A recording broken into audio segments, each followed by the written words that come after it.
Hello friends, welcome back to the channel Sahil Pathan education. तो आज है तारीख 19 फरवरी 2026। तो देखते हैं आज का द हिंदू न्यूज़पेपर का एडिटोरियल। तो आज का एडिटोरियल है India movement to restoring balance to copyright. तो यहाँ पे कॉपीराइट को लेकर के एक मुद्दा है। ठीक है, तो बढ़ते हैं आगे और देखते हैं मुद्दा क्या है। तो मुद्दा है क्या AI कंपनियाँ हमारी किताबें, लेख और डेटा बिना अनुमति के इस्तेमाल कर सकती है। क्या यह रचनाकारों के अधिकारों का उल्लंघन है या तकनीकी प्रगति की जरूरत है? तो ये मुद्दा है। तो हम लोग चर्चा करेंगे इस एडिटोरियल पर कि जिसमें बताया गया है कि भारत के पास कॉपीराइट कानून को संतुलित करने का सुनहरा अवसर है, खासकर AI के दौर में। तो ये टर्म है, याद रखिएगा। ठीक है, तो यहाँ पे मुद्दा क्या है? मुद्दा है भारत में कॉपीराइट कानून है। ठीक है, भारत में क्या कॉपीराइट कानून है, कॉपीराइट एक्ट। तो इसके तहत रचना बनते ही स्वतः कॉपीराइट मिल जाता है। सुरक्षा सुरक्षा इसमें क्या मिलता है? तो लेखक के जीवन काल 60+ वर्ष तक। उसके बाद लेकिन समस्या कहाँ है? ठीक है, तो समस्या देखते हैं। तो AI मॉडल जैसे ChatGPT जैसी तकनीकें को ट्रेन करने के लिए बड़ी मात्रा में डेटा चाहिए। ठीक है, उसके बाद यह डेटा अक्सर इंटरनेट से आता है, जिसमें कॉपीराइटेड सामग्री भी शामिल होती है। तो ठीक है दोस्तों, तो सवाल उठता है यहाँ पे, क्या AI द्वारा डेटा का उपयोग कॉपीराइट उल्लंघन है? तो ये टर्म है, याद रखिएगा कि क्या AI द्वारा डेटा का उपयोग कॉपीराइट उल्लंघन है। तो यहाँ पे ऐतिहासिक पृष्ठभूमि देखते हैं, हिस्टोरिकल बैकग्राउंड। तो क्या है? तो दुनिया का पहला कॉपीराइट कानून था स्टेट ऑफ अन्य। उसके बाद उस समय उद्देश्य था कि रचनात्मकता को बढ़ावा देना, सीमित समय के लिए अधिकार देना। ठीक है, उसके बाद लेकिन आज स्थिति बदल गई है। आज क्या है कि कॉपीराइट कई मामलों में मोनोपोली बन गया है। ठीक है, कॉपीराइट आजकल क्या हुआ है, कई मामलों में मोनोपोली बन गया है। ठीक है, तो यहाँ पे देखते हैं क्या है। तो एडिटोरियल क्या कहता है कि कॉपीराइट मैक्सिमलिज्म। तो यहाँ पे कॉपीराइट मैक्सिमलिज्म का मतलब क्या होता है कि प्रोटेक्शन को बढ़ावा देना, जितना है उससे ज़्यादा बढ़ावा देना।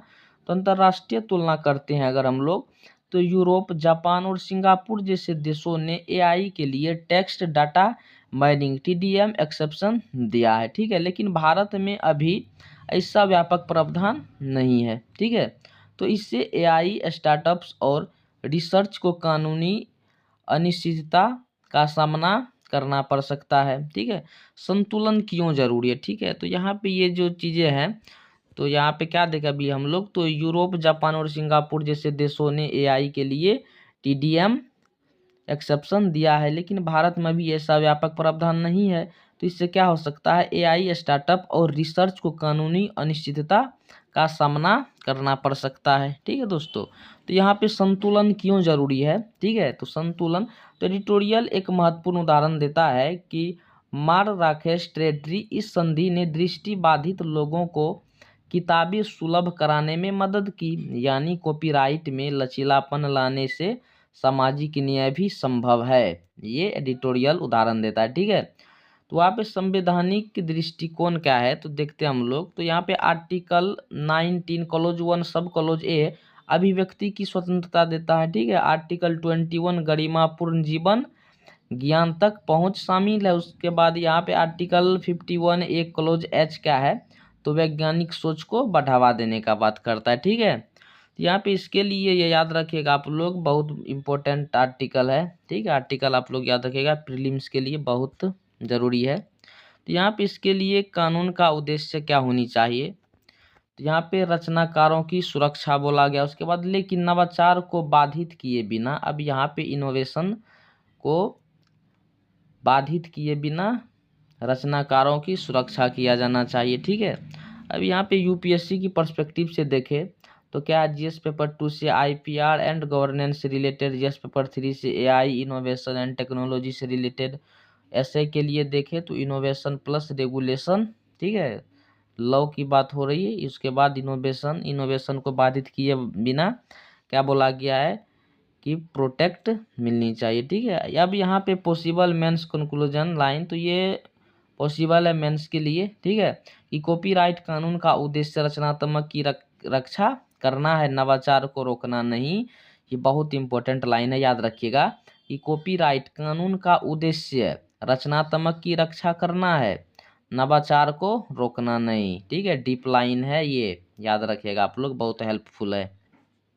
उसके बाद वे फॉरवर्ड क्या है, भारत को क्या करनी चाहिए, तो स्पष्ट टैक्स डाटा माइनिंग एक्सेप्शन, जो कि क्या है यूरोप और जापान जैसे देशों में लागू है, जिसकी वजह से क्या होता है कानून रेगुलेशन के लॉ के लफेरे में नहीं आता है, ठीक है। उसके बाद क्रिएटर्स को उचित मुआवजा मिलनी चाहिए, ओपन डाटा इकोसिस्टम होनी चाहिए, एआई नीति में संतुलन होनी चाहिए, ठीक है। एआई समिट 2026 भारत के लिए एक अवसर है, ठीक है। इसी अवसर में ये सारे चीज चेंजेबल होनी चाहिए कि 21वीं सदी के अनुरूप कॉपीराइट कानून में सुधार करे, ठीक है दोस्तों। तो ये रहा आज का आर्टिकल। तो आज का सेशन यहीं समाप्त करते। अगर आप लोगों को सेशन अच्छा लगा हो तो आप लोग शेयर कीजिए, चैनल को सब्सक्राइब कीजिए, ठीक है दोस्तों। धन्यवाद।